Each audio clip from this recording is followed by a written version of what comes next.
I'm not going to lie to you. I am pretty excited yet kind of anxious for this interview episode. This week is going to be a little bit different. In fact, I'm not even going to be the interviewer. I'm jumping onto the other side of the equation and I will be the interviewee.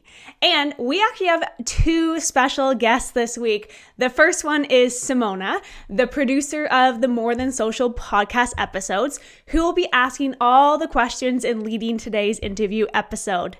The second person is my husband, Bryan.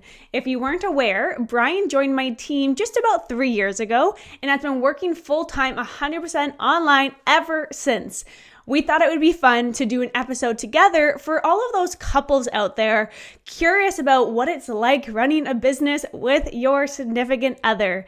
There are, for sure, a lot more challenges working with your partner than there is with a stranger, but there also are a lot of amazing pros. So, without further ado, let me pass the mic over to Simona, who will be guiding today's episode. Hi, Simona. Hi, Bryan. Hi, Lisa. Hello. Hi, Bryan. So excited for this episode. I was just saying to our listeners, I'm excited, but also a little anxious about this one. Don't know why, but it's going to be fun.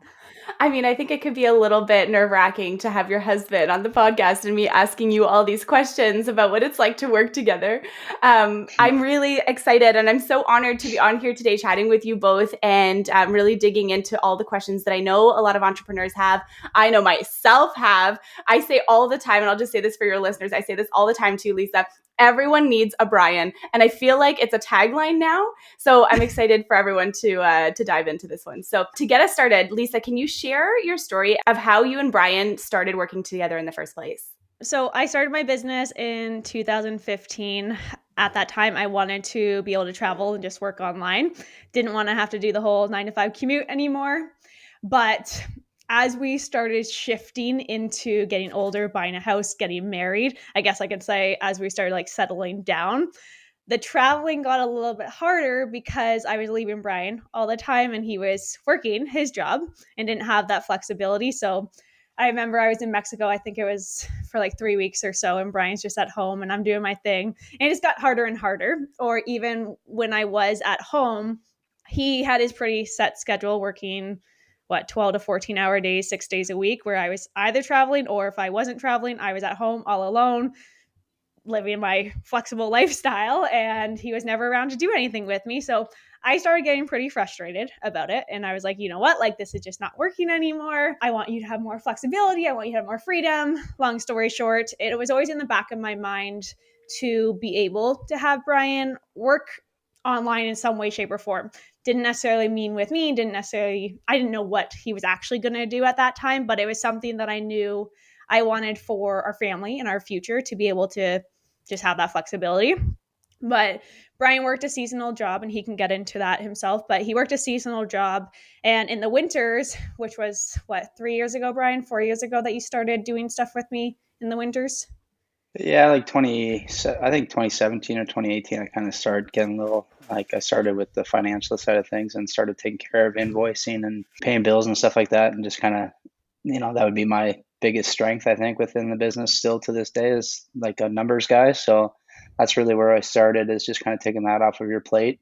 Not even just in the winter, but just all the time, really. And then it was the November 2019, I guess, when the golf season ended, that I took on a full-time role, and the plan was to see how it went through the winter, see what kind of shape and we were in the spring and what things were looking like. And I was planning on going back to the golf course at that point.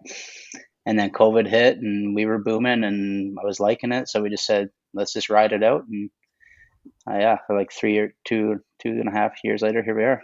Mm-hmm. Yeah. So he started working, just doing random things for me while he was off during the season. Again, he had nothing to do and I was sitting there working. So I'm like, it's not fair that you're just sitting there and I'm over here working. So he started doing random things for me, invoicing, financial stuff. That was a great thing. It obviously got me off of that side and I could focus on other aspects of the business. And then we just kind of slowly took it one day at a time and just see where we got. And eventually we said, you know what, let's just take this plunge. Yes, he didn't want to go back to the golf course during COVID, just with all the changes and whatever. And then, yeah, here we are. Now he does a lot more for me, which is fantastic. That's pretty much our journey. That's amazing. I love that so much. And you guys work so well together too. And I have to say, just having the like honor and privilege of working with both of you, it's just, Bryan is always so on top of things. You both are. And I think that it makes you like this like power team in helping all of your clients, because you're both playing into your strengths at all times. You know what I mean? So if someone else were to potentially want to work with their significant other, how would they know when the right moment is? I don't even think there is a right moment, but I think it's more so it's not easy, I'll say it that way, first of all, but there's never a right moment. I think it's more so just being willing to take that leap together and trusting the process, but also realizing that it either could be a slow process, it could be a fast process. But like, obviously I trust Bryan with my life, my business, everything. So that's a big piece of it. But it's also from my perspective, and Bryan, you can give your perspective, but from me, I knew I needed that help. I knew that I needed something. I needed someone else to work with me on a full-time basis, not just the subcontractors that we work with. And I needed that person to, one, I can trust, but two, someone that I can train and mentor along the way. So it was kind of easy for me. I'm not going to say easy, but it was easy for me to know that I needed someone, and I would rather that someone be in my family or Bryan, or someone that I could, one, help financially that way, but two, now we have that flexibility. So I needed someone. Bryan was available. Here we go. So I don't know, Bryan, if you have another opinion. Yeah, I'd just say like kind of like playing to your strengths. Like obviously when you started to get busier and taking on more and more clients, and we realized, okay, like this is not a one man show anymore. We need to be able to outsource some stuff. And then it's like, well, I'm available. Why don't we teach me and expand my skill set a little bit and see what I can take on? And I think like even to this day, like every day I'm learning a little bit more. And Lisa's very good at kind of, a lot of our tasks are repetitive or will happen like once a month or once a week, or, same thing happens for every client or whatever. So it's just a simple, like Lisa will record her screen and do it once. And then it's like, that's my reference. And until I get something down packed, like I always have that reference. So it's just, for us, it was like, well, why are we going to pay someone else to do this when I can learn, I can do it and save the money, keep it in house. And yeah, like I said, still to this day, I'm still kind of learning a little bit more every day and trying to just make myself as useful as possible whenever I can, and just playing to those strengths. And if there's something that's totally out of my skill set or Lisa doesn't have time to, we'll still outsource that. But yeah, that's what I would say. That's amazing. I think that works really well too, because, you're setting up different systems and all of those different things that you need in your business, but you're also, I feel like it'd be easy to work with your significant other if you get along in that way. You know what I mean? But I also kind of feel like it's so easy to let work like bleed into your relationship. So do you have any tips for everyone who's listening right now on how to not let that happen and how to make sure your relationship stays your relationship and like your business partnership stays your business partnership? Mm-hmm.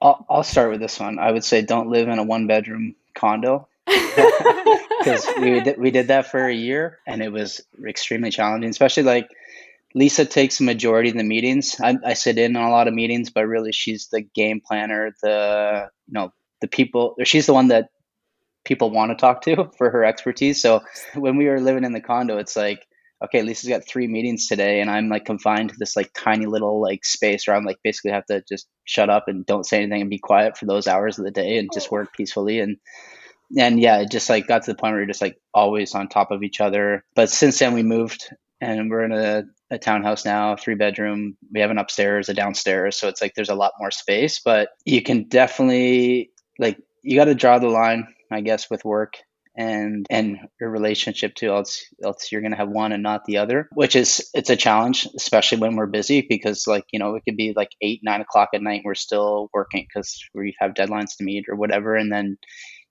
3 or 4 days might go by and it's like our relationship is 99% work and 1% her and I. But we try to really take our weekends off now, and we have for the last couple of years. I would say is like, unless there's something really pressing, we do try to take our weekends and make sure we spend that time together. We typically will go to the gym first thing in the morning every day together, so we have that kind of that bonding or that time together that's not work related. And then we always try to sit down and make sure we're having dinner together, because it's not often that we'll be able to coordinate and have our lunches together throughout the day. So just try to find balance the best you can, and just remember that if we didn't have our relationship, or the strength in our relationship that we have, that we wouldn't have the business that we have. So just make sure you prioritize what you need to. Yeah. Like a lot of my friends will say, I don't know how you work with your husband. Like I could never do that. Like he needs to be out of the house for whatever amount of time. And I'm like, I get that too, but there's pros and cons, which is definitely easier said than done to be able to separate them, especially if one, like typically if people are working a 9 to 5 at the dinner table, they're like, how was your day? What did you do at work today? Like that's the conversation. Whereas I feel like we could talk about work 24/7 if we wanted to. So something that I have been trying to work on is if we're out for a walk or something like that, go for a hike, I try not to bring up work as much as I can. I want that time to actually disconnect and talk about our house or something else, something totally random that's not work related. But when your business is your business together, I feel like that conversation can just easily slip in a lot. So like Bryan said, like trying to do things outside of work together, if it's golfing, going up north, whatever the case may be, but having those other hobbies outside of just your business is important. But definitely just paying attention to when you're actually working, when you're not working, and what conversations you can talk about outside of work. I would say another one for sure is arguments. When you work with your significant other, you're going to be more likely to argue, work or non-work. From a work-related perspective, if I worked with a stranger, I will not argue with them the same as I working with Bryan at all. So something that we had to learn, or something that I had to learn for sure, was those arguments that we had from a work-related standpoint. Try not to let that seep into the relationship. If I'm getting mad at him for something related to a client, or I'm frustrated in some way, shape, or form, how can I separate that argument and realize that I'm not fighting with my husband right now. I'm fighting with my coworker. I think that really helps us too is that, I don't feel like we're two entrepreneurs trying to accomplish the same thing, in the sense that we're battling for dominance, or it's my way or versus your way. I've really, I have no shame in saying that this is Lisa's business. She's the one that started it 7 years ago, and I'm very content and happy to be kind of essentially her right hand man, and basically I don't try to overpower her. I don't try to say, well, we should do it this way. It's just I'm your biggest resource. Whatever I can help you with, let me know. I'll do it. Whatever you can teach me, I'll learn it and I'll take care of it. And just I try to look at it that way, rather than, how can I make the business better, or what can I bring to the table, is to more just use me as your backboard and just throw everything at me, and I'll just try to keep us afloat. That's really interesting to hear that, because I feel like that's one of the huge benefits, and I want to hear some more benefits in just a second of working together. But, what I like that you said there, you kind of said it without saying it, is there's and I think this would be so key for people who are thinking about getting into business with their significant other. There's that underlying respect. You know what I mean? You both respect each other. And I feel like when you have that respect, that's when, even if the things get difficult, or you have challenges, or you argue, or all that kind of stuff, yes, you're arguing with your business partner, but at the end of the day, you still go to bed and you still love each other. You know what I mean? Because you have that underlying respect that no matter what really happens in the day, you're kind of going to bed, and it just is what it was, right? And I think that's really key. And, I think that kind of goes into splitting up the different responsibilities, which we're also going to touch on. But I want to hear, before we dive into that, just a couple more benefits of working together. Maybe some that are maybe unknown to some people that you wouldn't even really consider. I would say the biggest things that Bryan kind of touched on it, just having that person to throw something at. I have Bryan to be my backboard if I need it. A lot of people, or even when I was working my 9 to 5 job, I felt very alone. Whereas if I was having a stressful day or something was going crazy, I couldn't just say, hey, employee or coworker, I need you to do this for me. I need to take this off. So I have that flexibility from that side of things, that I can throw things at Bryan when I need to take a break, or I need to relax, or I'm too stressed out, I gotta do something else. I know that I have him as my right side man.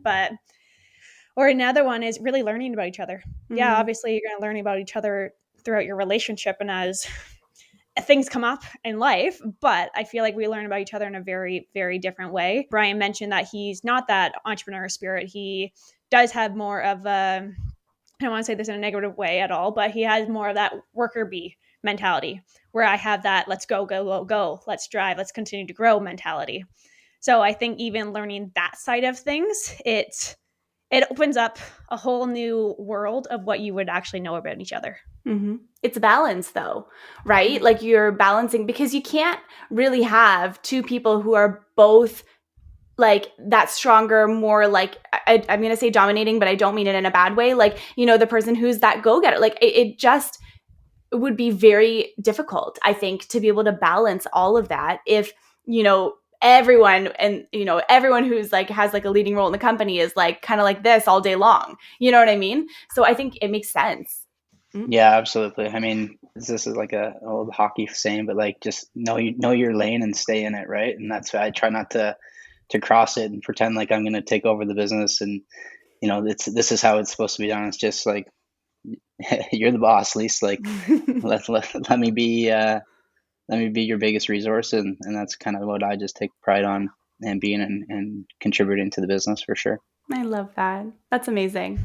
And then when it comes to splitting up your different responsibilities and that kind of stuff, you've touched on it a little bit here and there, because like clearly, Lisa, you're more like, I would say the, client facing, maybe more of like the creative side. I know like you and I have worked together on some projects for even in my business.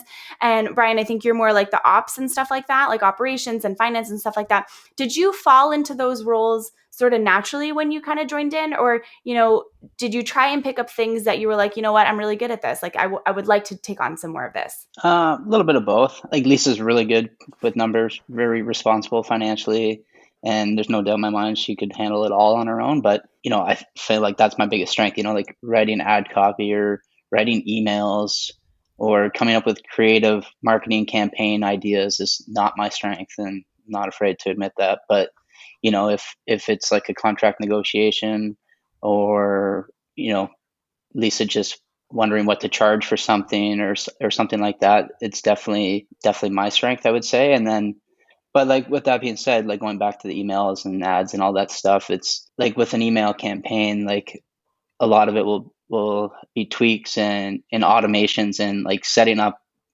almost like computer or like AI work, where it's just like tedious tasks that it's like, okay, well, I can do that. I don't have to come up with a creative plan, or I don't have to write an email, like a persuasive email or something like that. That's definitely not my strength, but it's like, okay, this series of 15 emails need this tweak and this link added and stuff like that. It's like, okay, well, let me go in there and do that. You don't have to worry about wasting your time on that.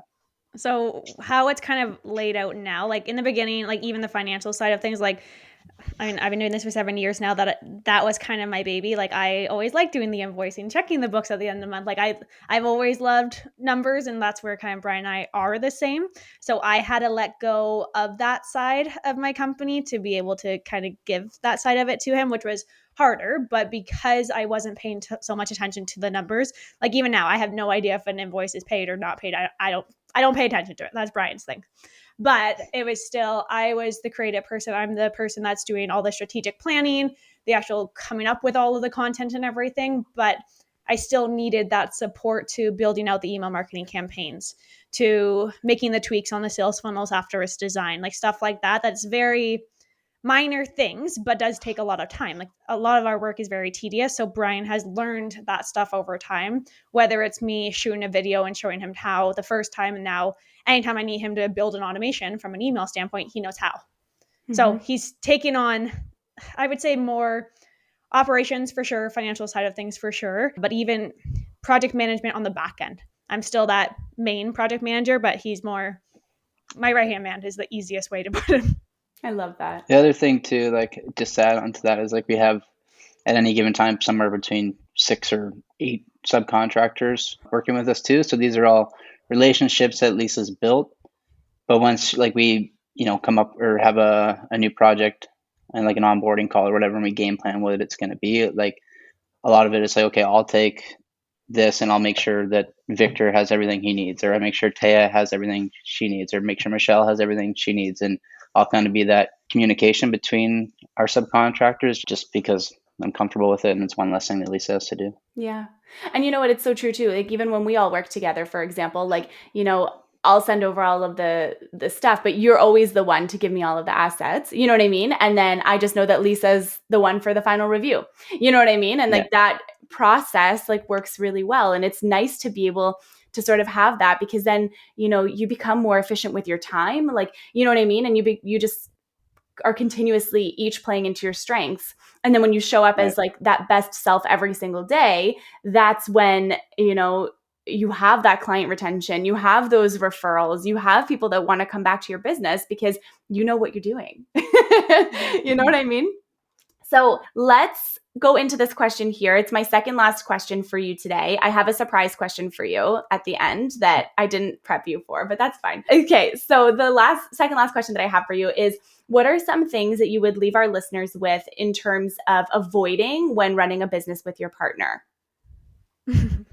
I feel like we've kind of touched on a few of them, but for sure, as Bryan mentioned, don't live in a small condo during COVID where you can't leave.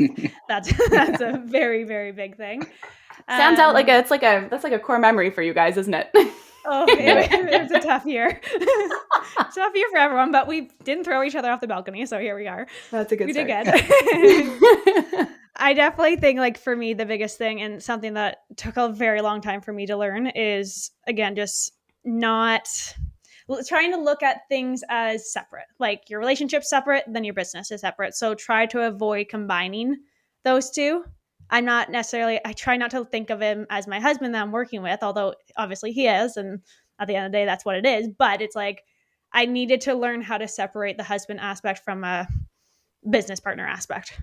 Yeah, it's a tough one. I don't know what my biggest piece of advice would be. I guess just like know your defined roles and make sure that's communicated and you know what you're responsible for, and don't leave things like up in the air that, I think Lisa's going to do it, or Lisa's sitting there thinking I'm going to do it, and then we look at each other and go, well, how come this didn't get done? Like, both of us are very planned, organized people, so it's like everything, like Lisa especially, but like everything is, has a defined role, time, deadline, like, and what's expected, right? So it's like, if I'm assigned something or if I'm doing something, I know exactly what's to be expected, and I'm not just like throwing it out there and saying like, oh, hopefully this is good enough. It's like Lisa's made it very clear what's needed, and if I don't, I just ask her, and she'll maybe sometimes get frustrated and say, well, didn't you check your email, or didn't you listen to me when I told you this the first time? But it's you're better off to just double check. Yeah, just to double check, especially when you're dealing with clients, right? And like, you want to make sure that your brand's always being, published or looked at the right way, and you never want to put anything out there or do something half-assed. So just make sure you guys are on the same page, know your roles, and stay in your lane. And that's great advice. I feel like, so Bryan kind of touched on it there, but in terms of like what to actually avoid, is Bryan says it to me all the time, we're on the same team. So avoid trying to compete with each other, avoid trying to, for me, over dominate, for him trying to, avoid even trying to take that dominancy away from me. Those would be like the main key. Just stay in your lane, know your roles, but also realize that you have each other's back at the end of the day. And I would say avoid the lack of communication. Relationships, business, it doesn't matter. Having that communication side of things that's just going to make everything easy. I love that. That's some really great advice, you guys. I think this episode was so helpful for everyone who's listening, even if maybe they haven't considered or have considered working with their significant other. There's a lot to learn in here. And I think you both are an amazing example of how it works really well when you have the proper communication and systems and trust and respect. And I think that that's so important. And before I turn it back to you, Lisa, to close out the episode, I want to know, from personal or business, however you want to take it, what is your favorite thing about each other? Oh, goodness. Let me write my list. The thing I love most about Bryan from a business side of things, or life side of things in general, he always keeps it calm. Everything calm. He always comes back to, hey, we're on the same team. Like, let's do this together. Life or business, like, we're doing this together. We'll figure it out. So it's a stress reliever in a way, but also just it's a sense of that comfort too. I would say the biggest thing I love about you is that you always get it done. Like, I never have stress or panic or like the thought of like, oh crap, like we're going to fail at something, or or it's not going to get done, or we're not going to get it done in time. Like, I won't mention the client's name, but like a couple of days ago, Lisa was working on a client's website and like accidentally like toggled the wrong switch or messed up a code somehow where the whole website went down, and she was in like a panic, like, oh my God, I just like destroyed his website. And I was cooking dinner. I think I was like, she'll figure it out. Like 5 minutes later, she didn't say anything. I was like, you get it? She's like, yeah, I got it. And it's like, that's a fresh example because it's in my mind. But like, like we'll take on a new client and the workload is like huge, and another client all of a sudden gets on board, or another client has something going on, and it's just like extremely overwhelming. I can see the steam coming out of her head, just like it's going to be like a crazy panic. And just like, I don't know, we always figure out a way to get it done. And I wouldn't say that she always necessarily keeps a cool head throughout the whole time, but she always finds a way to get it done, and she's just very responsible. That's amazing. I love that so much. That's so great. You guys, thanks so much for sharing that with all of us. And the panic that went through my body when you said the website part, oh my God. I just had a life crisis internally. Yeah. It could have been bad. Yeah, it could have been really explaining bad. to But let's be honest, like you guys will both always figure it out. So I'm not surprised at all to hear that it was fine. But thank you both so much for letting me interview you on this conversation. Lisa, I'll turn it back to you. But I'm just so grateful for you both. So thanks so much for letting me be here today. Of course. And honestly, Thank you, Simona. We appreciate you joining us and doing this for us today, and everything you've helped us with, and been a huge part. I think, you've been an awesome asset to our business, and we appreciate you very much. Thanks, Bryan. Well, I feel like I should just be closed there. Mic drop, Bryan. But no, honestly, thank you so much. This has been fun. It kind of felt like a little bit of a therapy session, which is, I feel a little relieved, and I should go give Bryan a hug and kiss. But for all of our listeners, if you are considering working with your partner, if you have been doing that already and you're trying to figure out how to actually make it all work, I'll leave it with this. It is not for every single person. I know that there are a lot of couples out there who say they would never do what we do. Over time, you figure out how to make it work. You figure out what works, what doesn't work, and you just continuously build and build and build. But during those times, something that really worked for me and something that I want to end this with is understanding the pros of what you're getting out of this. I would rather have Bryan around me 24/7 than barely seeing him. And at the end of the day, that was my goal, being able to have that flexibility together. Sure, there's days that I would say, yeah, go golfing. I don't want you home. You're going to have those days. But because we have the flexibility, he can go golfing. I can stay at home and work and whatever. We have that freedom to be able to do that. So it will be hard. You will get through it. It is super fun. It is super challenging. But at the end of the day, if this is something that you really want and something that you've always envisioned, it's worth it, in my opinion. So if you ever have any questions, if you ever need anything, advice, need someone just to throw something at, because not many people understand our situation, I'm here. Bryan's here. Simona is always here for anything from a podcast perspective or even life coaching perspective. So again, thank you so much, Simona. Appreciate you. And for everyone listening, thank you so much. I will see you again next week. Bye for now.